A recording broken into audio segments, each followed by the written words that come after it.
What's up, guys? This is Justin with IGN. I'm here with Marty. Hey, guys. And we are taking a look at Ubisoft's big reveal of The Crew. Yeah, one of their hot new original IPs, brand new brand. Yeah, for absolutely. The company. Marty, you saw and played this game. We're I had a talk about chance that to play in a this sec. yesterday. But I just want to say right off the top that this blew me away. Yeah. I'm very impressed. IGN.com. It blew me away. No, the game is gorgeous. I mean, and it's, you're a fan, I'm assuming, of, stuff like Burnout, Paradise, and yeah, Need exactly. for Speed. I mean, I'm not a huge racing guy, but, same here. I like Burnout. I like Sure. just sort of cruising around the city, finding events, finding cars. Yeah. And this game, I mean, this absolutely channels the spirit, which you could see in this demo. It's not realistic. This isn't Forza or, like Gran Turismo. So it seems like Burnout Paradise, but instead of one city, it's just everywhere. It's America. And it's America. Yeah. America. That's America. Yeah, Burnout America. We just did that. Yeah.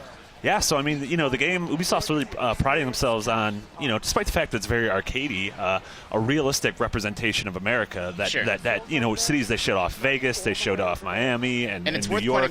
pointing out that this is, the U.S. map. You drive across the Brooklyn Bridge. They show that, but it is obviously shrunk down. Sure, this isn't sure. like to scale. Yeah, and but there is, it's not like it's just pods of levels. It is you can drive. They said from the Pacific Northwest all the way to Miami. Yeah, so you can drive from Seattle to Miami continuously, no loading screens. Nope.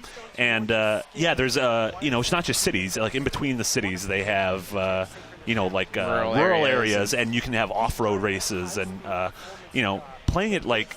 What really impressed me, also going with kind of the realism, is they have real cars. Right. So the game has real-world all real-world cars, which means, on one hand, they're not going to have the same kind of like damage porn that Burnout Paradise and games like that have. Because car manufacturers don't allow it. Sure. But, on the other hand, like, I was able to ride in like an Aston Martin and a Lamborghini, and that's pretty cool. Across the Golden Gate Bridge. Across the Golden Gate Bridge. Stuff like that's awesome. Yes. So, Marty, is this an MMO, or is it just like very online? Or can you talk a little bit about that co-op multiplayer They're stuff? positing it as an MMO, and that, this entire country is populated by, yes, there are AI, traffic and everything, but there are hundreds of players drive around this world, and you have a buddy list. And the one thing when I played it was after the game booted up, there was no load screens, and so at any point I could zoom the map out and have a map of America, and then I could see. Did you see them? Did you actually do that yourself? I literally did that. Yes, this was not smoke and mirrors. So you were in New York. You pulled the map out. Yeah, I zoomed the map out, and I saw someone was riding in Vegas. I just moved the cursor over to Vegas. I placed my car there, and then it zoomed in, and my car was there. That's incredible. It's like they're wizards. They are wizards. You're a wizard, Annie. And so it is a. It's one of those things. It's on Xbox One and PS4, and so that's definitely.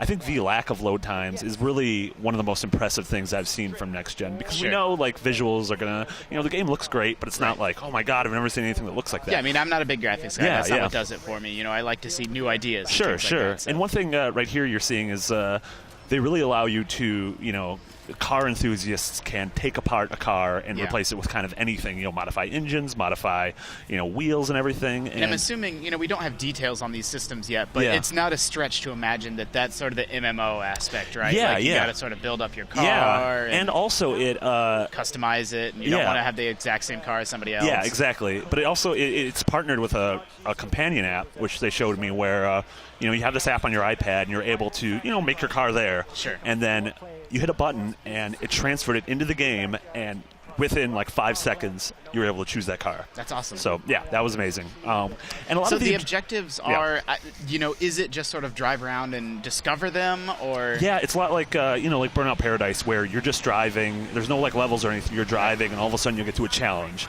And some challenges are kind of passive, where you'll hit a point and they'll be like, maintain a speed of 100 miles an hour for the next 20 seconds. Yeah, they do that in. They didn't do that in Burnout Paradise, but they did that in Need for Speed. Need for Speed Most Wanted. Exactly, they're the traffic cameras. Yeah. And then there's other ones that are kind of more like event based, which you see in this one. Traditional races. Yeah. Well, this is. I think this is the one where it's a 4-player. It's a co-op mission where they're trying to take down an AI car. Right. So do you know much about how the crew system works and those rival crews? Or? Yeah. Well, and so they didn't tell us about rival crews. They just hinted it at the end. But the crew system is it's like an MMO, like in WoW, where you'd what's the term in WoW? Clan.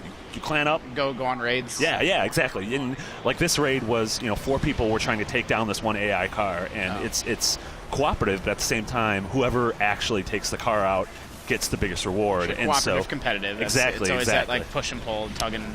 Yeah, that's not. I don't think that's anything of what it is actually. Yeah, we got it. This is all family site. Can't say that. Yeah, but I mean, it was being able to play it was just it was really so rad. Here's the deal. Like, I'm a jaded games writer. Sure. I've been doing this over a decade now.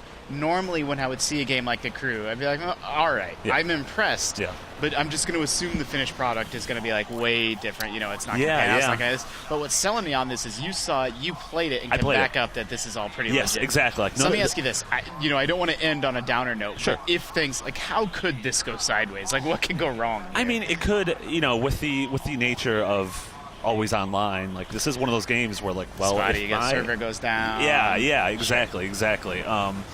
And what does it look like, if there's a lot of lag on how much of this is drawing, I played it on the Xbox One, how much of this is drawing from the cloud, if there's something that goes wrong with that. But so far, these are all good things to keep in mind. We definitely want to, not just give this game a free pass, but so far we're very impressed. Sure. Oh, absolutely. And the, the whole, the kind of fear surrounding always online and stuff like that is something that's just going to be prevalent with all games right now. Well, and so until this fall and then the spring, when we have these games in our hands and we're able to see, oh, this works fine, or no, this is a complete mess, that's something we're going to have to answer later on. Yeah, absolutely. I mean, I think this looks great. I think this is on my short list for Game of the Show. We haven't seen a lot of stuff yet, but we're already nominating games now at IGN, and this 100%. Is one of them. So The Crew looks absolutely great, and for all of E3's greatest games, keep it locked to IGN.